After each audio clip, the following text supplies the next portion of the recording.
अर्थव्यवस्था सुधारने के लिए अब रूस को भी कर्ज लेना होगा। ये बड़ी खबर आपको बता रहे हैं। ये अब तक का सबसे बड़ा कर्ज रूस की तरफ से लिया जाएगा, जहां रूस ने नए ऋण बॉन्ड से ही 11.4 बिलियन पाउंड जुटा लिए हैं। ये बड़ी खबर आपको बता रहे हैं। हालांकि रूस जिस तरीके से तमाम सैंक्शंस किए होने के बावजूद अपनी अर्थव्यवस्था को कायम करने की कोशिश कर रहा था, उसके बाद हालात पर सभी की नजर बनी हुई है। लेकिन यूक्रेन से भीषण वॉर जिस तरीके से हो रही है, उसमें क्या अब रूस के ऊपर मंदी की मार पड़ रही है? इस पर चर्चा पिछले 9 महीने से इसलिए भी हो रही है क्योंकि रूस के युद्ध के मैदान में उतरने के बाद उसके ऊपर तमाम सैंक्शंस तो लगाए गए, लेकिन रूस के अंदर ही जो व्यापार हो रहा था, इकोनॉमिक क्राइसिस इसलिए आया क्योंकि तमाम ऐसी 100 से ज्यादा कंपनीज थी जिन्होंने अपने बिजनेस को रशिया में शट करने का फैसला लिया। या तो उन बिजनेस कंपनीज ने अपने कॉन्ट्रैक्ट्स को होल्ड कर दिया, कुछ समय के लिए रोक दिया, या पूरी तरीके से विड्रॉ कर दिया। इसी के तहत यह खबर अब युद्ध में 9 महीने बाद बहुत ज्यादा मायने रखती है कि यूक्रेन के साथ जंग में रूस किस तरीके से अब भीषण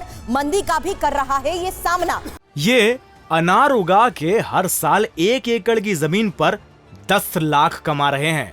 उनसे सीखना है तो फ्रीडम ऐप को अभी डाउनलोड कीजिए। आंकड़ों के लिहाज से भी हालांकि देखें तो ये खबर सामने आ चुकी है कि हालात रूस के इस कदर बिगड़ चुके हैं कि उसे अब ऋण बॉन्ड जारी करके 11.4 बिलियन पाउंड जुटाने पड़े हैं और रूस के इतिहास में ये अब तक का सबसे बड़ा कर्ज बताया जा रहा है। अब यूक्रेन से जंग में रूस का ये सैन्य बजट भी देखिए 40% बढ़ चुका है और सबसे जरूरी बात कि इस साल ये दूसरी तिमाही में रूस की जीडीपी 4.1% की गिरावट दिखा रही है। ऐसे में 100 से ज्यादा बड़ी कंपनीज जो थोड़ी देर पहले मैंने आपको बताया रूस को छोड़कर पहले ही जाने का फैसला ले चुकी हैं, ये मंदी की मार इसे कहेंगे क्योंकि अमेरिका और यूरोप देशों के प्रतिबंध की वजह से भी रूस की हालत लगातार खराब होती रही है।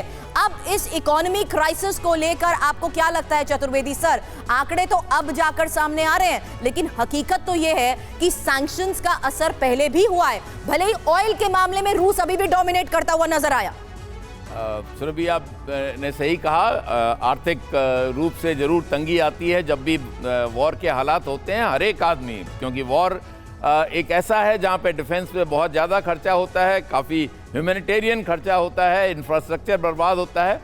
लेकिन इस सब के बावजूद भी मैं समझता हूँ पिछले 9 महीने में जिस तरह से रशिया ने अपने आर्थिक सुधार और पेट्रोल और डायमंड वगैरह का जो उन्होंने अपना कंट्रोल किया है वो बहुत काबिल तारीफ है।